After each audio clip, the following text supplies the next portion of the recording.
Hey, you guys, hope you're well. I just wanted to take this opportunity and let you know about our amazing new business scalability scorecard. So have you ever wondered if you're an entrepreneur, you're a business owner, and you want to grow and scale the business, but not sure how, and you're looking for some advice and you're looking for some strategies about how you could effectively grow and scale your business? Well, this is your opportunity. We have actually created an amazing business scalability scorecard. It'll take you around 7 to 8 minutes. And at the end of that, it will actually create a report of all of the things that you're doing particularly well in and the things that you need to make improvements to your business. And it's a great tool and a great asset for your business. To get free access to that, go to bit.ly/business-scalability-scorecard. Go there, go now. Take care, see you soon. This is the Game Changers Experience. Deep dive conversations with leading business disruptors, Olympic athletes, celebrities, entrepreneurs, and influencers from around the world. This show will teach you insights about the winning principles in mindset, productivity, marketing, branding, entrepreneurship, business strategy, and more. Hosted by productivity authority, business strategist, former elite athlete, author, and public speaker, Adam Strong. Hello, everybody, and welcome to the Game Changers Experience with myself, Adam Strong. And today we have another fun-packed show. And on the show today, we have my good friend from Down Under. He even has the same name as me, even has the same haircut as me. Anyone would think that he's a long-lost brother of myself, but his name is called Adam Halunan. He's an international keynote speaker, and he specializes specifically on LinkedIn strategies for entrepreneurs. He's also the author of 3 best-selling books, and he's also co-authored a book which became a best-selling book as well. He's got a variety where he actually hosts a LinkedIn workshop about 4 or 5 times a year or whatever it is. It's extremely informative.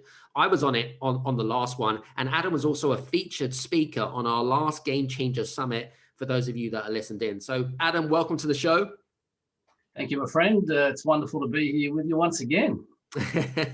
All good. Listen, just for the sake of it, because I know that we've got maybe some people have listened, some people know of you, most haven't. But give us a quick snapshot about why you decided to make the decision to become what I call a LinkedIn influencer, LinkedIn specialist. What was the reason behind that? Yeah, it's a good question. And in the early days, we were a digital agency like many others. We kind of did all things for all people. And but my personal passion was always around LinkedIn. And we had other team members that did Facebook and Instagram and the other stuff. And just more and more, I personally resonated with LinkedIn. I kind of just intuitively got a platform that isn't intuitive in the way it operates, as you know. And we were getting amazing results ourselves using LinkedIn. It just kind of made sense that we said, well, gosh, all the best results we get is from how we do things on LinkedIn. It really makes sense to just focus on that. And given the way that platforms, all platforms are changing and updating at the rapid rate they are, my belief is it's going to be very, very difficult for any agencies long term to be incredibly good at all of them because of the amount of knowledge and whatever you need to maintain.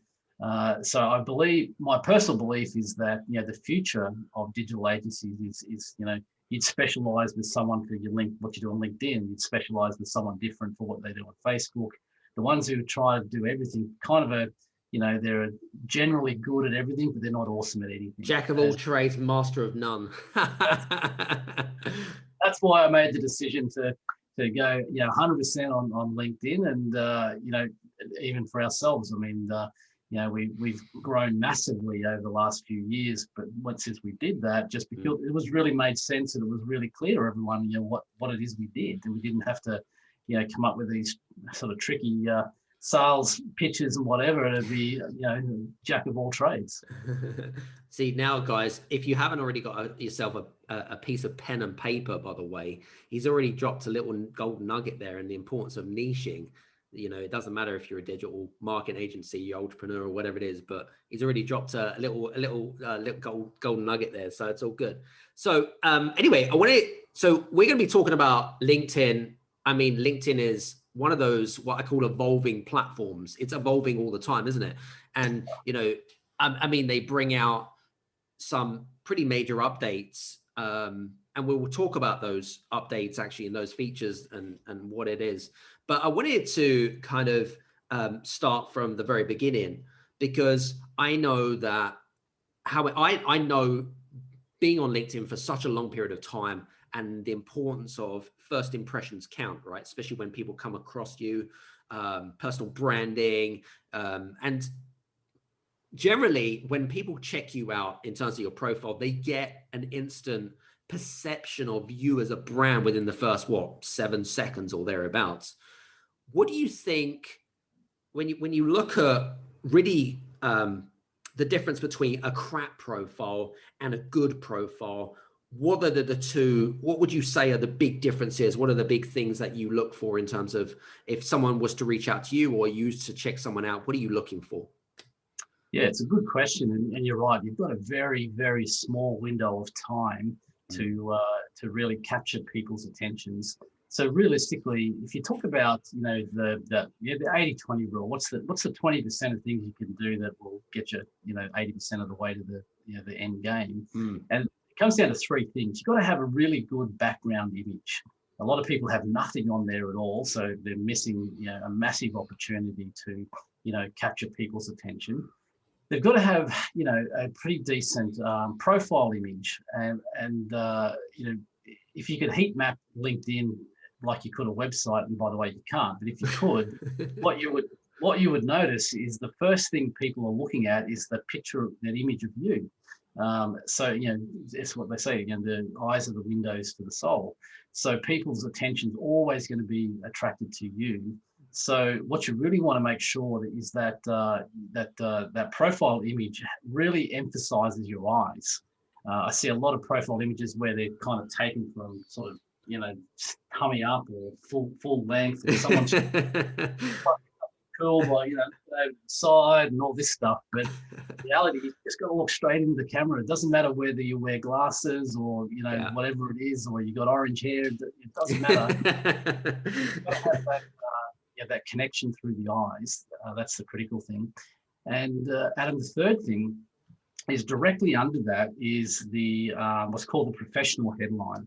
You've got 300 characters of text there where you've got to kind of capture people's attention, intrigue them as to what it is that you do, and compel them. If you can capture them to there's a good chance from there they're going to go looking further down, deeper into your profile. But if you miss them in those three areas, they're often looking for the next person.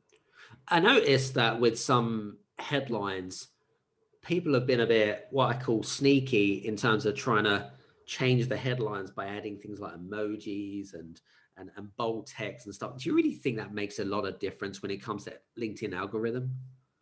Well, interesting enough, if they change the text, then LinkedIn can't read it.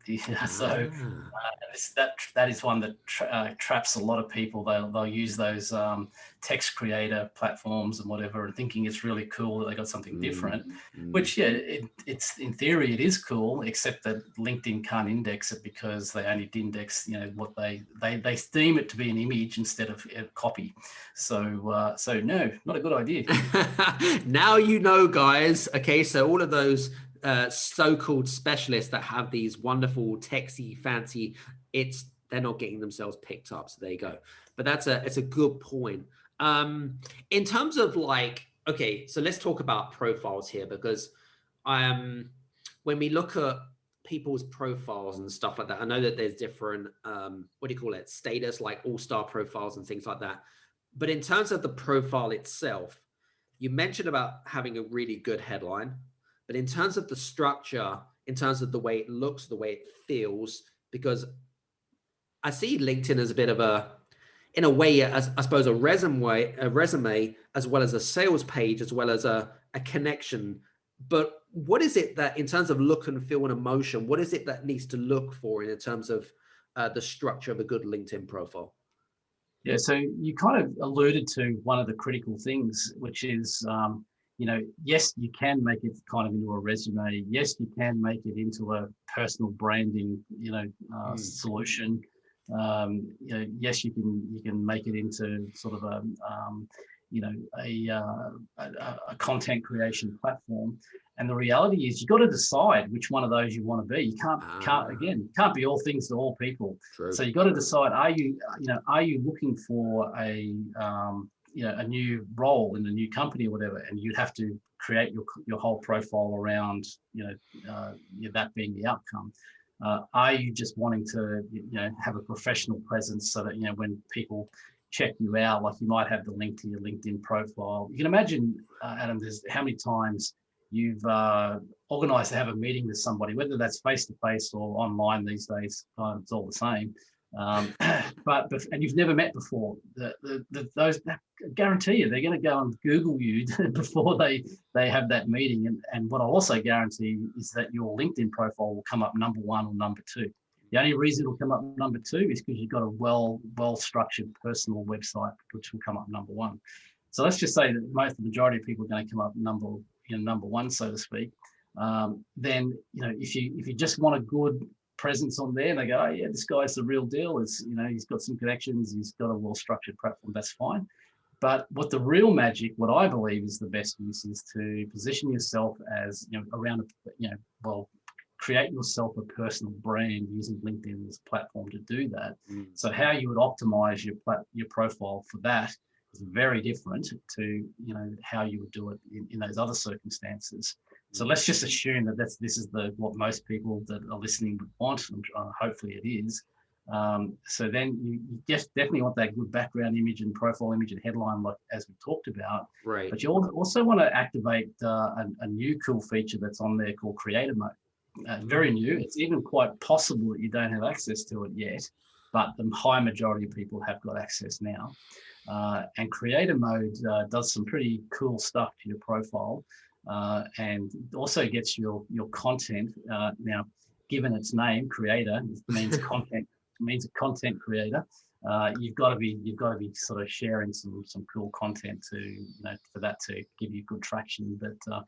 But the number one thing you could do if you are looking to position yourself with a personal brand on LinkedIn is activate content creator and create awesome content. That it's not rocket science. It really isn't, guys. Question. Something that you kind of reminded me, actually, when it comes to, so you've got I know that in your LinkedIn profile, you've got summary, and then you can create your sort of pages from like work experience or whatever it is. But in terms of the summary, and this is debatable because I see some people have kind of written it in the third person, and some people have written it in the first person and used its personal stories. What's your take on this? I have a really strong view on this, but what I want to be fair about is this is one of those questions where you could ask 10 LinkedIn experts, 11 different answers. So my personal opinion is that you should write that in the first person, because it's that ability to, or opportunity more so, to create a connection. Third person is just a barrier. Adam believes this as to I believe. It's just a lot more personal. Yeah. And people don't buy, and also you alluded into, that it should be that summary should be equally as much about the people you serve and the problem you solve as it is about you. It can't be all I. It's people hate that crap anyway, Adam. Do you know what I mean? It's like, hey, Mr. Ego type of thing. Do you know what I mean? Yeah, you need a little bit of that because you've got to show your authority and your expertise, but you've really got to, the reality is that people are, whether it's LinkedIn or anything else, most people are on social platforms to either to find knowledge or to be entertained. And the reality is LinkedIn is not a platform to entertain people. So you want to be the one who's the holder of knowledge, so to speak. So again, talking about what you were talking about earlier around niching, very, very important. Often I have a conversation with people and they say, oh, but I do these 3 things. How do I structure my profile? And I say, well, the first thing is pick one of them. But I do 3.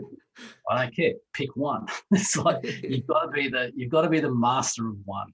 And the reality is, it's hard enough to become the authority in one thing, let alone 3 things. Agreed. So even though your company or your business might solve 3 problems, as far as your LinkedIn strategy is concerned, you've got to be the solver of one problem, and you've got to be the authority in that space. Yep, very good. What do you think from your perspective? In terms of LinkedIn profiles themselves, or just LinkedIn in general, what do you think really hurts? Because a lot of people are small sort of business owners and entrepreneurs that are listening in. What do you think really hurts their LinkedIn profiles? There's kind of 2 ways I could answer that, Adam. So I'll kind of answer them both to some degree. But one thing that hurts their profile is in the actions they take. Let's just say. So, for example, if you're just connecting and pitching stuff to people, the days of doing that on LinkedIn, they went out, pre-COVID. That's just a very cool thing to do for a couple of years now. And I still see a lot of people doing that, to the point that LinkedIn's now put in, limits on how many people you connect with and limits on how many messages you can send and all these things to combat that. And so you've got to be a good LinkedIn citizen, so to speak. But it's also, there's a lot of things you can do wrong as far as the most important thing you can do on LinkedIn, which is to be a content creator and sharing that content. And you can go about that in the wrong way. So to give you some examples, it's like, just putting a piece of content that links off to your blog or your landing page or stuff like that. That's just noise. It's not, it's not thought leadership type content. You've got to LinkedIn's going to favor those who keep people on the LinkedIn platform. So the less you can use links that go off to landing pages and things, the better. And of course, often I have that conversation and people go, well, if I can't share the link to my landing page or my website or whatever, what's the point of being on there? To some degree, that's a fair call, but the reality is that if you really understand LinkedIn, really understand how its algorithms works, well, not even nobody knows all the algorithms, but just at least the basics. Then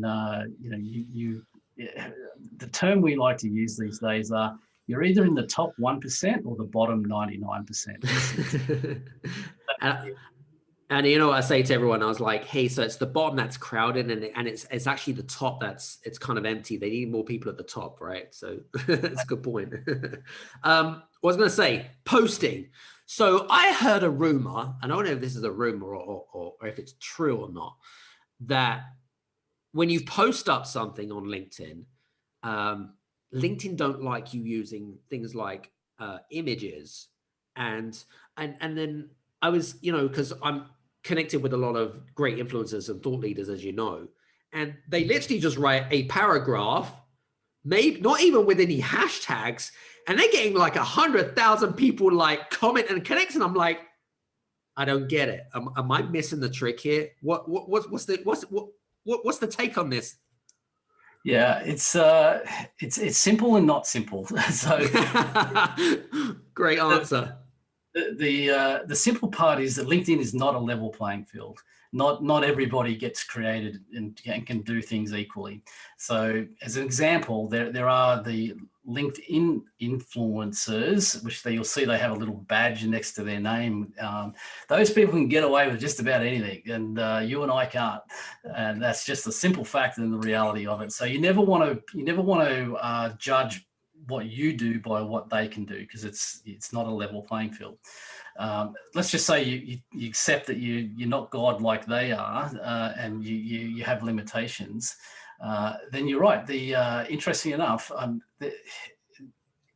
the majority of the content that's going to do the best is copy based, not image based.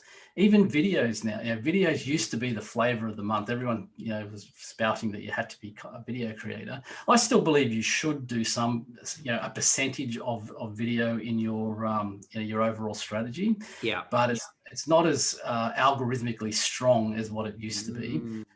What gets the biggest traction right now, and I'll share you this is the holy grail of secrets here, is LinkedIn polls. LinkedIn polls will get 4 or 5 times more visibility. And the reason for that is that, as I said, LinkedIn wants you to create content that keeps people on the platform. So what's better than, how do you better keep someone on a platform than ask them to answer, a question? And that's the reality of it, is that polls are the most, which is not to say you should make all your content polls either. You need a mixture of content. But number one is polls. Number 2 is just status post with no image. Interestingly enough, of course, though, if you think about that, that means that content has to be compelling. It has to be readable, and that's the difference you'll find with those people that you saw that were getting good traction there with just a text-based post, is that the content of that post would have been just quite compelling. And also it comes into the way the algorithms work. So if you get a level of traction early with the post, then LinkedIn opens it up to more and more people and kind of boost it for you. There's not like Facebook, there's no boost button where you can artificially say, hey, I've got a spare £1,000 in my pocket. I'm going to make sure this piece of content gets good traction. You just got to write good content and let the algorithms do its work. Well, as we're on this kind of subject of posting, are there any, from your perspective, are there any do's and don'ts about posting? 100% there are. So the first is, as you said, be very, very sparing in using links that take people off the platform. LinkedIn definitely doesn't like that. Be very, very sparing in the number of images that you have with a post that has an image, as you alluded to. But there's an algorithm in play, and this is the hardest part to kind of explain for people to really get it. If you do get it, it'll change the world for you as far as you want. Ready.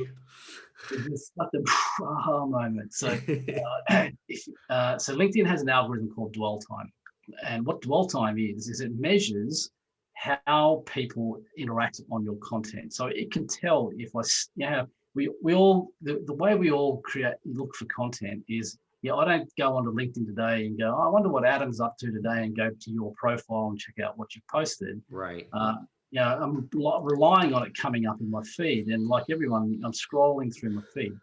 So the algorithm, the dwell time, knows when you stop. So you're scrolling and you stop because something had caught your attention. Now, what that is the first 2 lines. The first 2 lines, just copywriting 101, but the first 2 lines have to capture your attention. I'll give you an example of my single most highly viewed post ever on LinkedIn, which got over nearly 600,000 views by people on LinkedIn. Nice. The headline said, you've got 2 lines, because it's only when you're scrolling, as you'll notice, more often than not, you only see the first 2 lines, and then you've got to click see more. Yeah. So the first 2, the opening statement I put on this post was, my best advice is to close your LinkedIn account today. Let me share the backstory. Now, coming from me, someone goes, what? Adam Houlihan's telling me to close my LinkedIn account. What the heck? I've got to read that. And so, of course, so the algorithm then knows that you've clicked on and says read more. They know how long you stay on there, and they know if you kind of look at it and then move on. So you've got to capture attention early in the piece to activate the dwell time algorithm. And if you can do that, then I guarantee your content will get massively more engagement than it ever did before. And also, I think because you mentioned about links and stuff, links shouldn't be in the main post. It should be in the comment section. Is that right, Drew? Well, it has been up until now, but now they're starting to punish you a little bit for that one as well. But it still works. I'd still do it. But I guarantee you the day will come sometime the near future where even that will cause you problems. LinkedIn really wants you to be a high quality content creator, a thought leader, so to speak, for want of a term. The sage is what we call it. But the long term, the use of LinkedIn, the best use of LinkedIn is going to be around positioning yourself as the authority, creating opportunities for people to want to go and find out more about you and interact with you. As you can imagine, I have a steady flow every day. I'll open my LinkedIn messages and there'll be people saying, "Hey, I've been following you for a while. I'd love to know more," and just create those conversations without even really having to sort of pitch the opportunity. Love it. Out of curiosity, something that sort of came into my head as we were talking, actually, which was all around. We talked about posting. We talked about posting. What was the other thing that I was going to talk about? Oh, I know. So StreamYard. So we've got StreamYard, we've got Restream, things like that, right? Which feeds into LinkedIn. Does that is that affected in terms of is it picked up through the LinkedIn algorithms? Is it a good thing? Is it a bad thing? Or should you just be on the one platform itself? I mean, what's your take on this? Yeah, LinkedIn's only going to favor those who play on LinkedIn. Now, there is a caveat to that, is if you have LinkedIn Live, then you have to use StreamYard or a similar type of streaming service, and that's okay, but only when you're using LinkedIn Live. But the rest of the time, your general content creation, even your videos, you can't link off to YouTube or Vimeo or anything like that. You've got to what they call natively upload it. So you have the actual video file, the MP4 or movie file, whatever it is, and you upload that directly into the LinkedIn platform. That is what's going to get you the best traction. And for those of you that don't know what LinkedIn Live is, it's one of those things where you have to apply on it, isn't it, Adam? Yeah, it's still in sort of a beta version, but it's you can make an application for it, and you've got to sort of make a case as to why you should be given it. But interestingly enough, Adam, LinkedIn Live's not doing that well, so I'm not sure what it is. But if the other thing is that the reality is that even in your videos should be under 2 minutes, short and punchy, because people's attention spans are just getting shorter and shorter. And interestingly, this goes against what I'm about to say, but status posts up until now have been hard limited at 1,300 characters. Everything on LinkedIn works in character counts, not word counts. Got it. They've just opened that up to 3,000, which is quite interesting. But what I guarantee you they're going to drop out is the use of articles, like a blog type article, just let you put a bit more content into a post. But LinkedIn Live, one of the requirements is that you have to create content that's 10 minutes or more. So the reality is, the likelihood you can get my attention, on a video on LinkedIn, whether it's live streaming or not, for 10 minutes is minuscule. So I think they made a big faux pas in that. Time will tell, how they deal with that.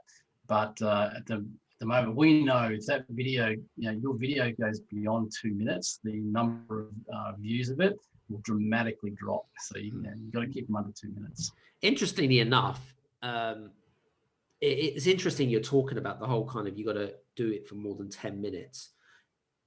I know that LinkedIn also have, you can create an event, right? Which they've got as a feature. Will that make a difference at all in terms of the algorithm and maybe how people engage with you? What's your thoughts on that? Well, if you're running an event, it's definitely a good feature to let people know about it, and you can link it into your LinkedIn Live, and that's how LinkedIn like you to use the event feature the most. Right. But even if you're not using LinkedIn Live, if you're running your own event on Zoom or any other platform, they're quite okay with you sort of promoting that.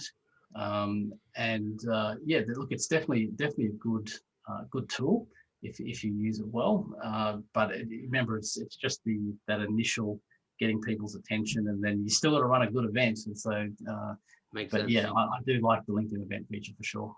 Cool. What about hashtags? Hashtags, yay, nay, not sure. What's the take on that? 100% yay now. Though the big mistake people make is using too many. So the magic number is 3. Again, full disclosure, ask that question to 10 different LinkedIn experts, you'll get 12 different answers. But the reality is that only the first 3 hashtags you use get indexed by LinkedIn. So you're kind of wasting your time. And it turns your content, it might, again, this is just my opinion, but putting too many hashtags changes your content from kind of a thought leader positioning to a marketer.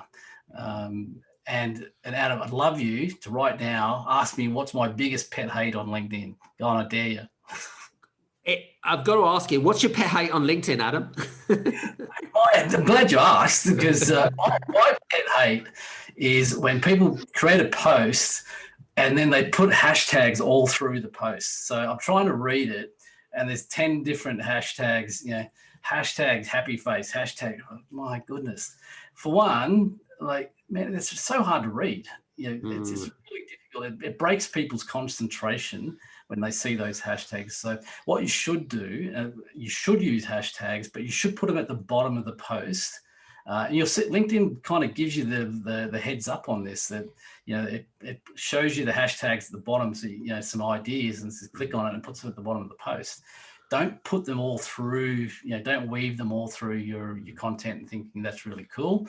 I guarantee you it's not. And I've even polled a number of times people on LinkedIn about this, and overwhelmingly every time people say, yeah, I can't, it makes it hard to read. When I see the post full of hashtags like that, I just scroll past it and go to the next one. So yeah, don't put all hashtags. Definitely use hashtags. Put them at the bottom. 3 is the magic number. Yes, good question. Thanks. Very good. Excellent. Good job. In terms of connecting with people, because I know the old days of like you had mentioned, actually, the whole kind of video pitch and is all kind of gone. But do you have any tips for people that really kind of generally want to just connect with people, and I suppose the do's and don'ts of when someone wants to connect with you? Well, what's the thing that really what's the one paragraph that you're looking for in terms of what is it that you need to say within that paragraph to connect with that? Yeah, I'm sure it's super, like, you should put a reason why you want to connect with somebody. Right.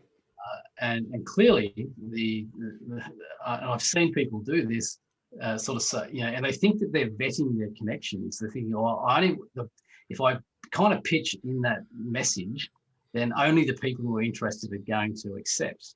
And kind of to a point that's correct, but it causes you another problem, which I'll point out in a minute. So yeah, you should put a reason as to why you're connecting, but that reason should not be, I want to connect with you because imagine if I connected and say, hey Adam, I'd love to connect with you because I'd love to sell you some LinkedIn services. Like, what's the likelihood you're going to? Yes. But don't do that. Put a genuine reason why you want to connect. But the reality is, put it the other way around. When you get those connection requests, regardless of that, you should really go and have a look at that person's profile. And I always put it through this filter. I think I'll look at someone that sends me a connection request and I'll say, one, can they help me with something? Yes. Do they create content I'm interested in? Yes, I'll connect. Do they have a product or service that I can help them with?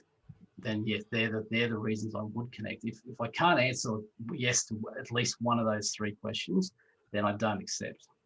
Got it. Because I tell you, one of the things that really pissed me off, and I can say that because when someone wants to connect with me and you see that they're, I don't know, they build sales funnels or they build online courses and they're like, hey, Adam, so wanted to connect, you got some great content. Do you by any chance sell online courses or do you build online courses? And I'm like, you haven't even established if I need or have one or whatever it is. You just go straight in with a question. I'm like, that's annoying. But anyway, that's just kind of my take on things. Yeah, and of course, the other thing that it's really dumb to do is I've had connection requests where people said, we've got an amazing solution for beauty businesses, and that's good for you, but I'm not, clearly, look at my head. I'm not in the beauty industry. I wouldn't look like this. But, we have a marketable solution for accountants. Great. Do you want me to refer you to my accountant? It's like, make sure that who you're connecting with. There's an alignment between what you do and what product or service they might be interested in.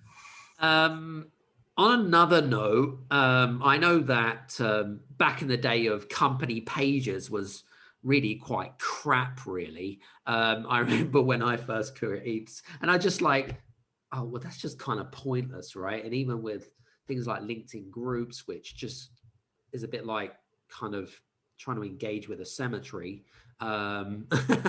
What's your thing on company pages? I know that they've relaunched it recently, and I think you've become a bit of an advocate for it, but what's your take on this?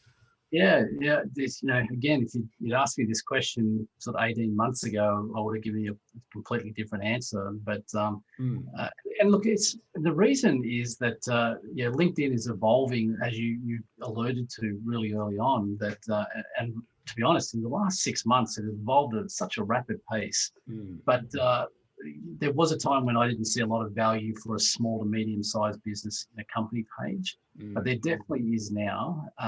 And also, like you said, like if you're starting to run events and use the event feature and stuff like that, then you definitely also need a bit of a presence on a company page as well as your personal profile. So I still say it's like put 95% of your energy into your personal profile, but have a company page and still be sharing and interacting a bit on there, but it's still the high majority of it on your personal profile.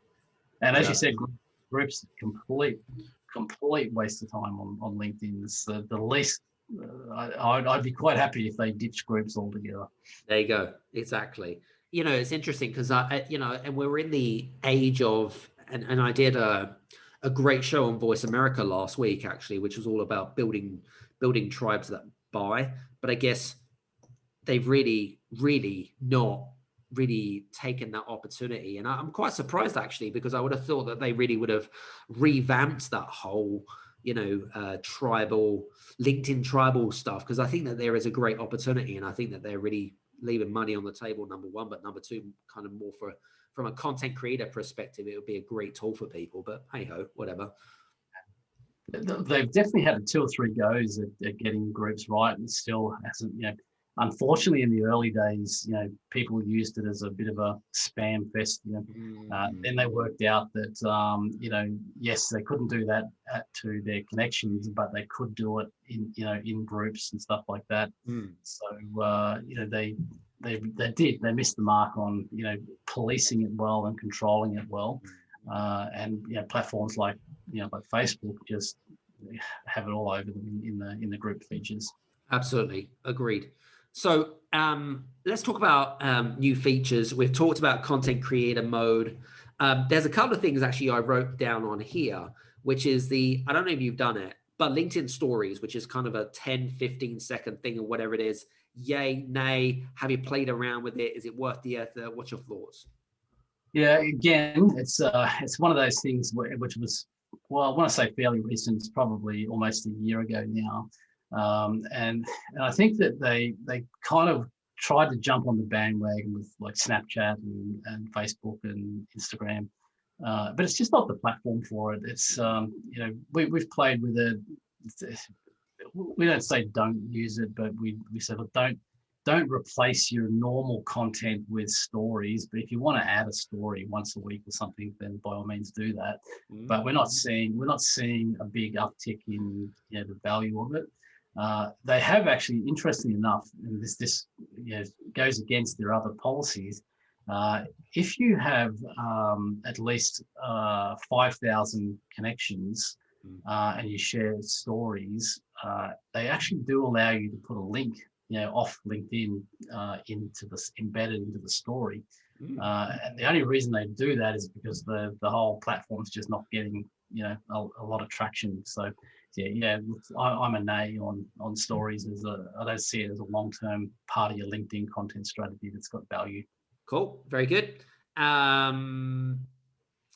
What was the this is a really interesting thought that I was just talking about, because I don't know about you, but I'm on Clubhouse a lot, and I've just kind of started dabbling in Green Room. Now I know that LinkedIn, there are rumors that they're going to be bringing out a audio platform. It's probably likely to happen.